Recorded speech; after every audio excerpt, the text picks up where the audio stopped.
s vámi. Slova svatého evangelia podle Jana.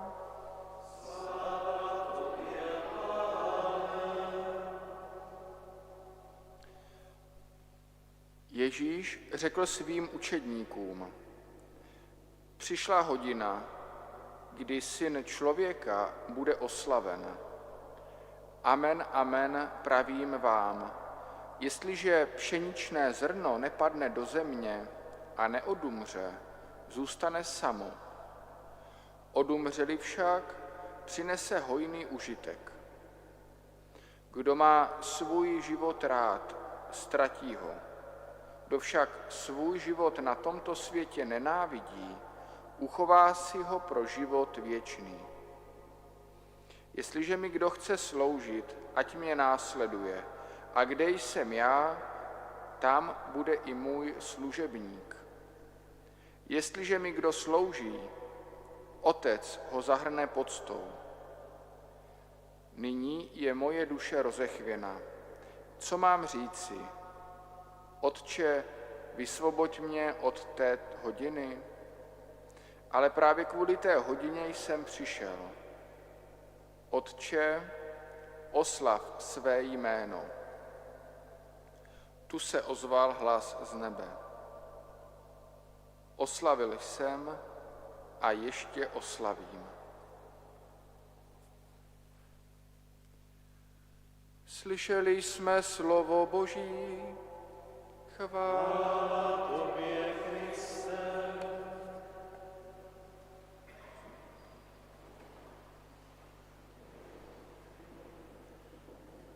Pochválen buď Ježíš Kristus, nebo Laudato Gesù Cristo, jak začínal Pádre. Tak všechny vás tady velmi srdečně vítám a také ty, kteří nás sledují přes YouTube a jsou s námi vlastně takto duchovně spojeni. Tak jak na začátku uvedl otec Václav, tak je to vlastně rok. Rok uběhl velmi rychle, kdy jsme měli tu milost být u Pádre vlastně v posledních jeho hodinách, kdy také vydechl. A tak, moji drazí bratři a sestry, Boží slovo, které jsme dnes slyšeli, bylo vybráno právě pro tento večer, kdy se scházíme k památce, k modlitbě našeho drahého pádre, monsignora Pierina Galeone. A tak jsme slyšeli první čtení, to bylo z knihy Moudrosti. A to nám připomíná něco, co je pro biblické myšlení zcela zásadní a přesto pro nás někdy těžko přijatelné. Čteme tam: dokonalost není v dlouhém věku ani v počtu let. Stařík, nebo my tam máme přeloženo, že šediny, stařík, který žil bezúhonně, je dokonalý. Jak častokrát přeci lidé si přejí, tak hlavně to zdravíčko, ne? To zdraví a dlouhověkost. Ale písmo nám říká, jak jsme slyšeli, něco jiného. Dokonalost není v dlouhém věku, ani v počtu let, ale v životě bezúhonnosti, tedy v životě posvěceném, svatém. Boží moudrost neměří život kvantitou, ale plností, intenzitou života. Neměří roky, ale hloubku vztahu s Bohem. Někdo může žít mnoho roků a může žít tyto roky prázdně. A komu je podobný? No tomu, čemu apoštol Pavel říká dunící kov. Kdybych neměl lásku, nic mi to nepomůže. Byl bych jenom takový dunící kov. Takže když náš život je naplněn láskou, tak není prázdný, ale vlastně je plný. A to je velmi důležité si uvědomit. A právě to je klíč k pochopení života našeho drahého pádre, monsignora Pierina Galeoneho. Víme, že asi měl 98 let, tak jistě požehnaný věk. Ale není to v délce věku, ale jak říkáme, v té plnosti. Pán mu daroval téměř 100 let života. Ale to podstatné není jeho délka. Podstatné je, čím byl tento život naplněn. Čím byl naplněn život Pádreho? Vírou, modlitbou, otcovstvím, láskou, která se nebála kříže.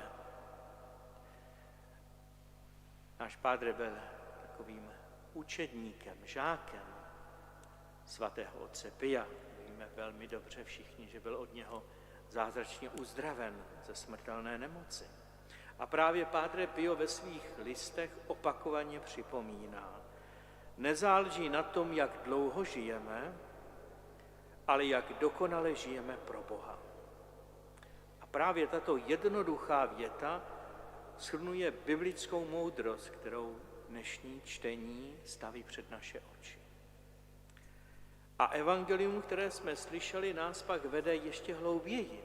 Ježíš totiž říká, jestliže pšeničné zrno nepadne do země a neodumře, nezemře, nezajde, zůstane samo. Je k ničemu, na prhasno.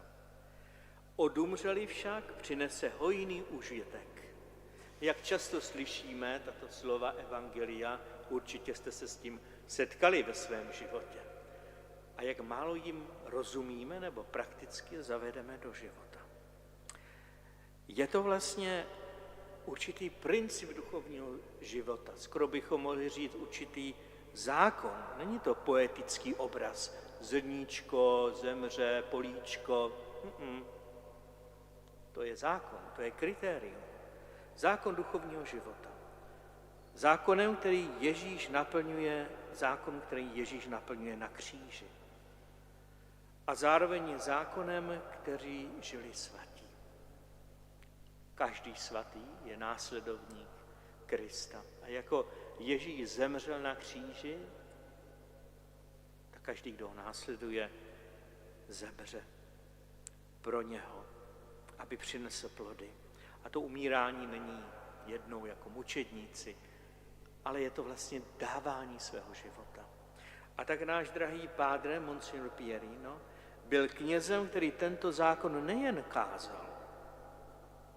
A kolik kázání, vzpomeňte si, kolik slov nám říkal, kolik exercicí, pamatujete si? To je slov a slov. Nejenom kázal, ale živil se jim. Jeho duchovní blízkost se svatým Padre Piem nebyla sentimentální ani povrchní. Byla hluboce kristologická. Co to znamená kristologická? To znamená zakořeněná v Kristu. Nebyl to takový ten vztah, jak někdo má, otec Pio, no tak jo, jsou tam různé stigmata a další věci, ne, v Kristu. V komuniu, ve společenství s Kristem. Naučil se právě náš Padre od otce Pia, že láska a utrpení nejsou protiklady. Jak si to lidé myslí? Protože za lásku pokládají sentimentální záležitost, citovou věc. A za utrpením pokládají jako nějaký trest nebo nějaké zlo. Ne, láska a utrpení nejsou protiklady, ale dvě strany jedné mince. Kříž není popřením lásky, ale jejím vrcholem. Padre Pio v jednom ze svých listů totiž píše, láska se pozná podle oběti. A oběť, je-li přijata s láskou, se stává světlem. Tedy nedá se oddělit láska a oběť, zřeknutí. Kolikrát náš pádre Monsignor Pierino opakoval, dovolím si to říct italsky, amare soffrendo e soffrire amando. Vy, kteří trošku vládnete italštinou, že milovat trpíce a trpět milujíce doslova, tedy milovat utrpení a trpět z lásky. Ne jako nějaká ideologie bolesti, ale jako způsob sjednocení s Kristem, který jediný dává utrpení smysl. Jenom on na kříži dává smysl tomu kříži. Jinak je to věc nesmyslná. Jak říká Padre Pio, kříž není trestem, ale darem.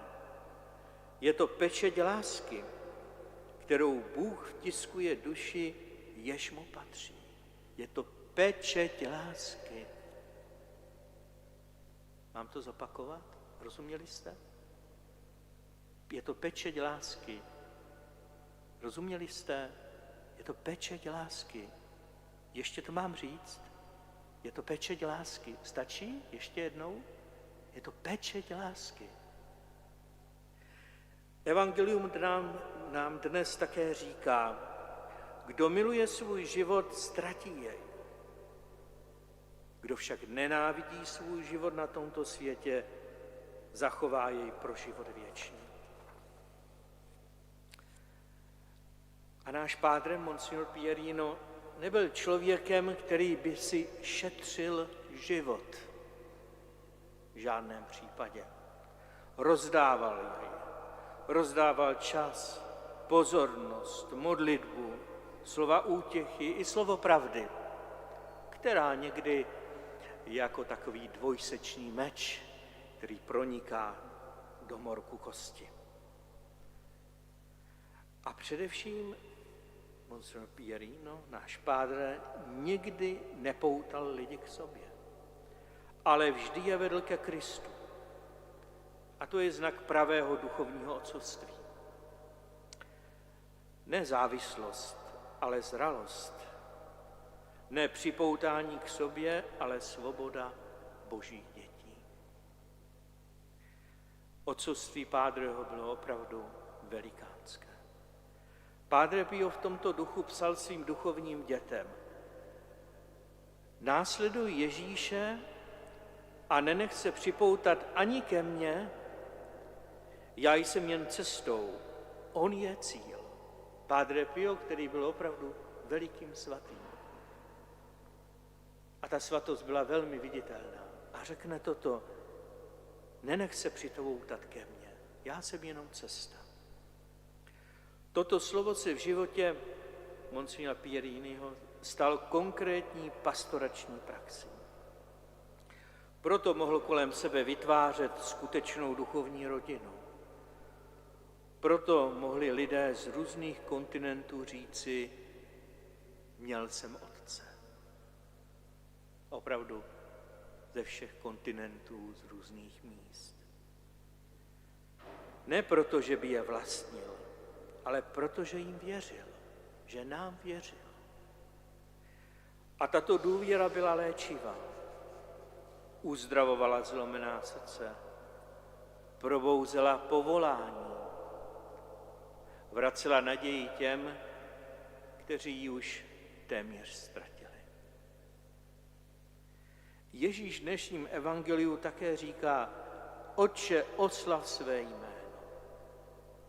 A otec odpovídá: oslavil jsem a ještě oslavím. Boží sláva se nezjevuje v potlesku světa, ale v životech, které byly proměněny.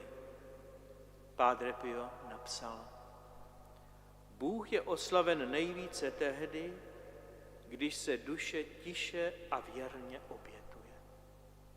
Úplně jiná sláva, než tu, kterou očekává svět. To nejsou ostrá světla reflektorů, to nejsou potlesky a aplauzy, to nejsou gesta, která někoho zvelebují.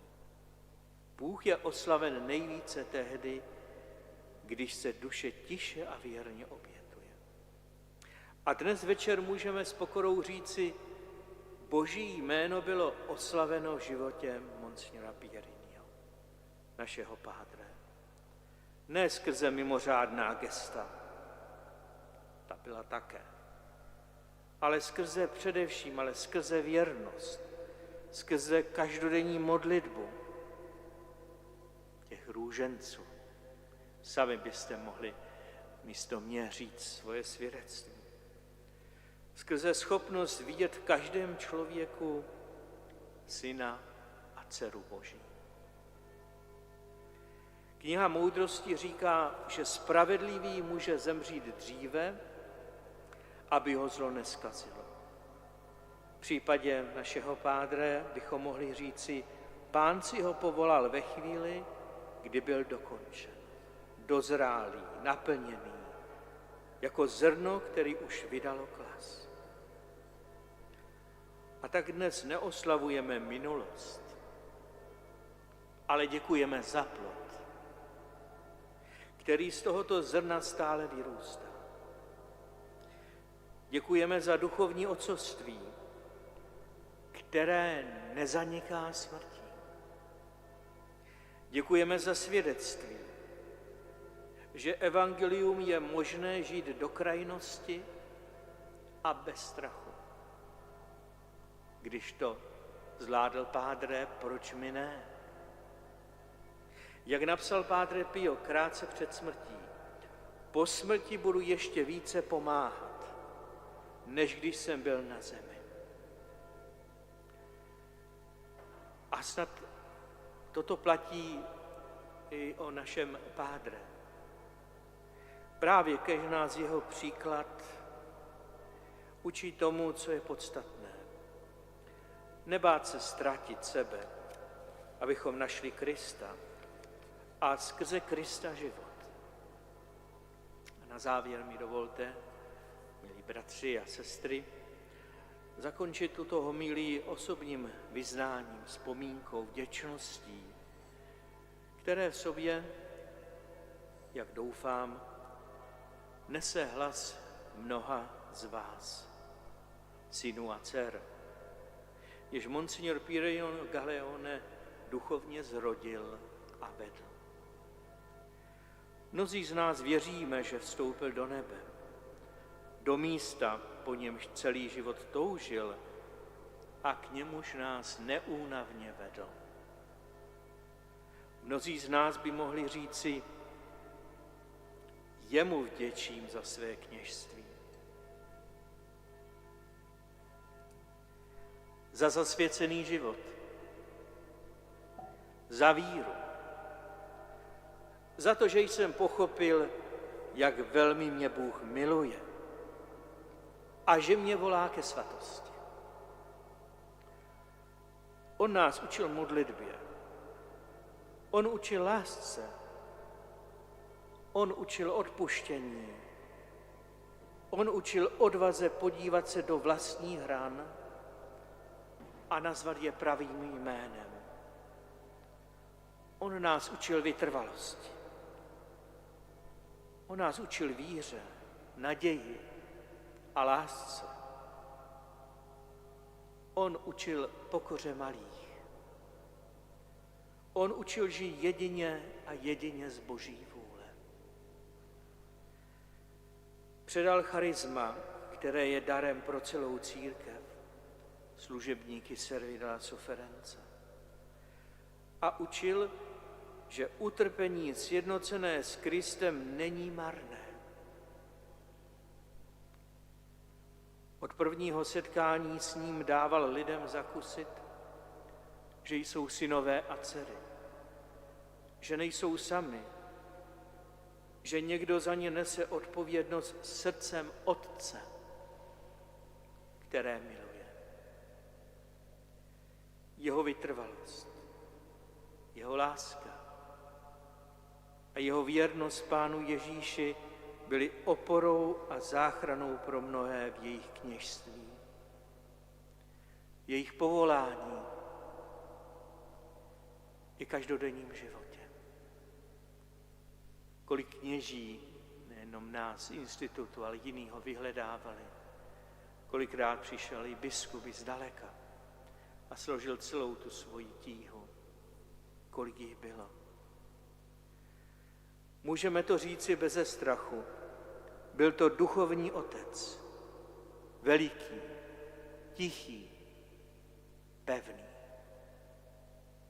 gigant víry, který na této zemi nesl své děti na ramenou a věříme, že je nyní ponese ještě více právě z nebe.